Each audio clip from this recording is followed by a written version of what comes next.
Pakistan aesthetic hair transplant centre, hydra white treatment, جلد کی دلکشی اور نکھار کا ابتدائی علاج، نامور aesthetic consultant doctor Hanif Saeed کی زیر نگرانی۔ Pakistan aesthetic hair transplant centre, جہاں خوبصورتی بولتی ہے۔ فون 0341 000 6060 0345 210 5338۔ السلام علیکم، لائیو ڈیجیٹل نیوز میں خوش آمدید۔ آپ نے اب تک ہمارے چینل کو سبسکرائب نہیں کیا ہے تو صحت کی خبروں سے باخبر رہنے کے لیے سبسکرائب اور بیل آئیکن کو پریس کر کے لائک بھی ضرور کر دیں۔ ملک بھر میں گرمی کا راج، پارہ 50 ڈگری سے اوپر چلا گیا۔ جیکب آباد میں درجہ حرارت 50، سبی میں 51، لاہور میں 45 ڈگری تک پہنچ گیا۔ لو لگنے سے 1200 کیسز رپورٹ ہوئے۔ پنجاب خسرے کی لپیٹ میں، 5 سال سے کم عمر بچے ہدف۔ لاہور میں 29، شیخوپورہ میں 38، فیصل آباد میں 34، گجرانوالہ میں 25، بہاولپور میں 24، ملتان میں 15، راولپنڈی میں خسرے کے 11 cases report. Colonel doctor Helen Mary army medical corps میں پہلی ترقی پانے والی کرسچن بریگیڈیئر کے عہدے پر فائز۔ بلوچستان ضلع کیچ میں ڈینگی سے متاثرہ علاقوں میں ہنگامی اقدامات کا آغاز۔ عالمی اینڈ ٹوبیکو ڈے پر عالمی ادارہ صحت نے بتایا ہر سال 80 لاکھ لوگ تمباکو نوشی سے ہلاک ہوتے ہیں، جن میں سے 12 لاکھ افراد سگریٹ پینے والوں کے چھوڑے گئے دھوئیں سے جاں بحق ہو جاتے ہیں۔ جیل میں قید پی ٹی آئی رہنما میاں عبدالرشید اپینڈکس کی تکلیف میں مبتلا، سروسز ہسپتال لاہور میں آج آپریشن متوقع۔ پاکستان میڈیکل ایسوسی ایشن میں پروفیسر نظام دامانی کی کتاب جراثیم کی تقریب رونمائی، تفصیل اب سراج الدین امجدی کی خصوصی رپورٹ میں ملاحظہ فرمائیں۔ السلام علیکم ورحمۃ اللہ وبرکاتہ۔ میں ہوں سراج الدین امجدی۔ آج کی خصوصی رپورٹ امریکہ میں مقیم پروفیسر نظام دامانی کی کتاب جراثیم کی پاکستان میں رونمائی کا احوال۔ وزیر اعلیٰ پنجاب کے صحت دعوے دھرے رہ گئے۔ سندھ میں کورونا کے خاتمے کے باوجود واجبات کی ادائیگی، ہیلتھ مینجمنٹ کیڈر میں دوہرا کردار و دیگر اہم خبروں پر مشتمل ہے۔ گفتگو کا آغاز پروفیسر نظام دامانی کی کتاب the manual of infection prevention and control, جس کا اردو ترجمہ ڈاکٹر شیر شاہ سید نے کیا اور گزشتہ روز اس کی تقریب رونمائی کی سادہ مگر پروقار تقریب P M A house Karachi میں ہوئی۔ ڈاکٹر نظام دامانی کا شمار دنیا کے ان چند لوگوں میں ہوتا ہے جو جراثیم اور ان سے پھیلنے والے امراض سے تحفظ اور اس پر قابو پانے میں ماہر ہیں۔ ان کی ان خدمات کے اعتراف میں انہیں کئی بین الاقوامی ایوارڈ سے نوازا گیا ہے۔ حال ہی میں ناردرن آئرلینڈ اور بین الاقوامی ادارے صحت میں ان کی خدمات کو سراہتے ہوئے member of order of British umpire دیا گیا ہے۔ ان کی اردو ترجمہ کتاب جراثیم کو آکسفورڈ یونیورسٹی پریس نے شائع کیا ہے، جسے دنیا کی متعدد زبانوں میں بھی ترجمہ کر کے شائع کیا گیا ہے۔ تقریب رونمائی میں پی ایم ایس سینٹر کے general secretary doctor Abdul Ghafoor Shoro کے علاوہ 2 سابق پی ایم ایس سینٹر کے جنرل سیکریٹریز ڈاکٹر مرزا علی اظہر، ڈاکٹر ایس ایم قیصر سجاد، کراچی چیپٹر کے ڈاکٹر آفتاب احمد و دیگر ڈاکٹرز نے کتاب کے مصنف کی کاوشوں کو سراہتے ہوئے کہا کہ پروفیسر نظام دامانی نے انفیکشن ڈیزیز کے حوالے سے غیر معمولی کام کے ذریعے عالمی برادری میں وطن عزیز پاکستان کے وقار کو بلند اور سب ہلالی پرچم کو سر بلند رکھ کر وہ نمایاں خدمات سر انجام دی ہیں جس کے پاکستان کی طب و صحت کے نظام پر دور رس اثرات مرتب ہوں گے۔ ناظرین کرام، پنجاب میں خطرے کی حالیہ وبا نے وزیر اعلیٰ پنجاب مریم نواز کے صحت کے حوالے سے تمام دعووں کا پول کھول کر رکھ دیا ہے۔ اب تک سرکاری اعداد و شمار کے مطابق خطرے کے 279 کیسز رپورٹ ہو چکے ہیں، جبکہ طبی نجی حلقے اور LDN کے نمائندوں کے مطابق خطرے کے مریض بچوں کی اصل تعداد نہ صرف سرکاری اعداد و شمار سے کہیں زیادہ ہے بلکہ جنوبی پنجاب میں اموات بھی خطرے کے بچوں کی ہو رہی ہے۔ مریضوں کے گھروں پر دوا پہنچانے کا اعلان ہوا میں اڑ چکا تو یوم مزدور 1 مئی کے موقع پر 32 موبائل اسپتالوں کا افتتاحی تقریب تک ہی محدود ہے۔ یہ اور بات ہے کہ حالیہ پنجاب حکومت کی صحت مہم صرف میڈیا تک 2 وزرائے صحت کے باوجود صحت کے امور کا بٹن مریم نواز کے پاس تو صحت کی لگام سیکریٹری علی جان کے ہاتھوں میں ہے۔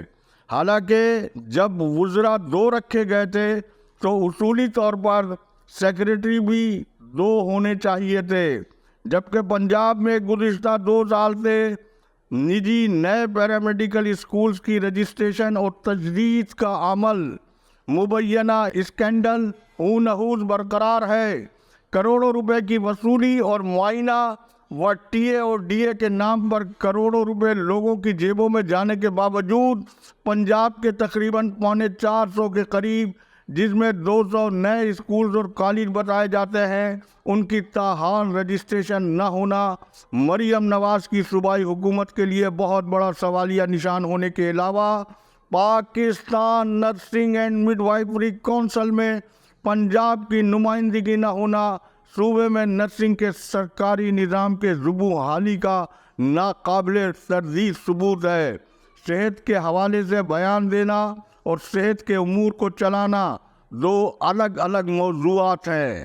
ہماری معلومات کے مطابق جاتے جاتے متنازع سابق وزیر اعلیٰ پنجاب محسن نقوی نے نرسنگ گروتھ کے نام پر جو سرکاری نرسنگ اسکولوں میں part time evening nursing schools کھول کر گئے ہیں ان کی تاحال کوئی قانونی حیثیت اس لیے نہیں ہے کہ نرسنگ کونسل سے اس کی باقاعدہ اجازت لینا اور نشست مخصص ہونا ضروری ہے، لیکن اس وقت پاکستان میں آئین اور قانون کے ساتھ ہر سطح پر جو کھلواڑ جاری ہے 77 سالہ قومی تاریخ میں اس کی کوئی مثال نہیں ملتی۔ محسن نقوی کو اگر قانون سے استثناء ہے اور نرسز کی تیاری فوٹو اسٹیٹ کاغذ کی مانند ہو گئی ہے تو پھر قانون قاعدے میں تو اس کا کوئی جواب نہیں دیا جا سکتا۔ کورونا ختم ہو گیا، کورونا ٹریٹمنٹ سینٹرز بند کر دیے گئے۔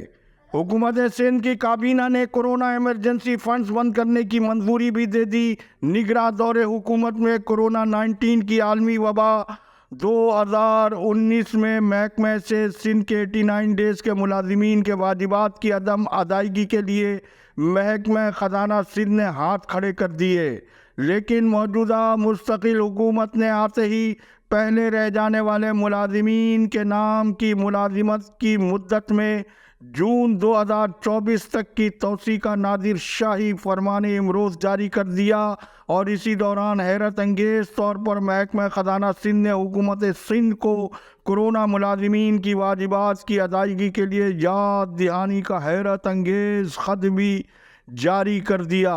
جیسا کہ میں پہلے آپ کو بتا چکا ہوں کہ کورونا کی عالمی وبا میں جب انسانی اموات نے قیامت صغریٰ برپا کر رکھی تھی تو دوسری جانب صحت مافیا پوری رفتار سے موت سے بے خوف ہو کر قومی خزانے کی لوٹ مار میں مصروف تھی، اور 89 ڈیز ملازمین بھرتیوں کا یہ مبینہ اسکینڈل ہے جس میں 60 سے 65% محکمہ صحت کے ان بااثر افسروں کے فرضی لوگوں کو کاغذی طور پر اس میں بھرتی کیا گیا جو اب تک تنخواہوں کی مد میں ہسپتالوں کا راستہ اور دروازہ دیکھے بغیر کروڑوں روپے لوٹ کر لے جا چکے ہیں۔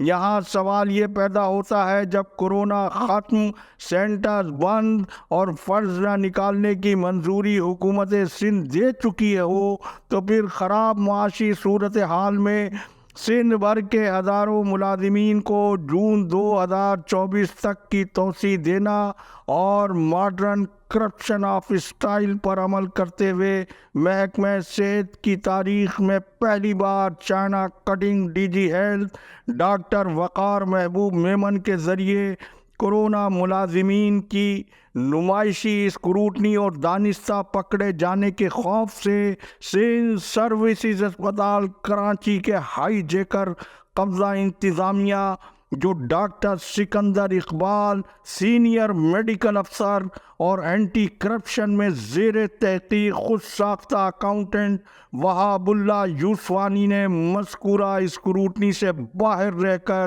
89 ڈیز ملازمین کی بھرتیوں کا ایک اور نیا پینڈورا باکس کھول کر نہ صرف ایڈیشنل سیکریٹری مولا بخش شیخ سمیت محکمہ صحت سندھ کی صحت مافیا کو بھی چکرا کر رکھ دیا ہے۔ اس عجب کرپشن کی غضبناک کہانی کا دوسرا حصہ انشاءاللہ جمعرات کی خصوصی رپورٹ میں ہیلتھ مینجمنٹ کیڈر کے اسکینڈل کے ساتھ آپ ملاحظہ فرمائیں۔ رپورٹ کے آخری حصے میں الحمدللہ رب العالمین ایل ڈی این نے ٹائیفائڈ ٹیکہ مہم اور ڈسٹرکٹ سینٹرل کراچی کے China cutting D H O doctor Ali Murtaza کے بارے میں جو آگاہی دی تھی وہ سب کچھ تشت اذبام ہو کر دنیا کے سامنے آ چکا۔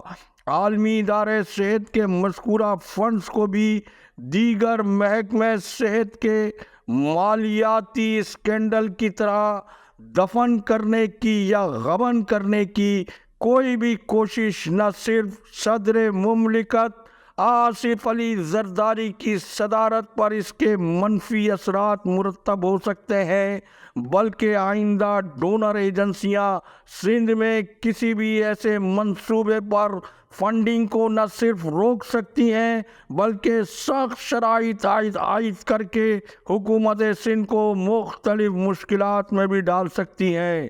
آج تک کے لیے اتنا ہی۔ اللہ حافظ۔ پاکستان زندہ باد۔ عوام و افواج پاکستان پائندہ باد۔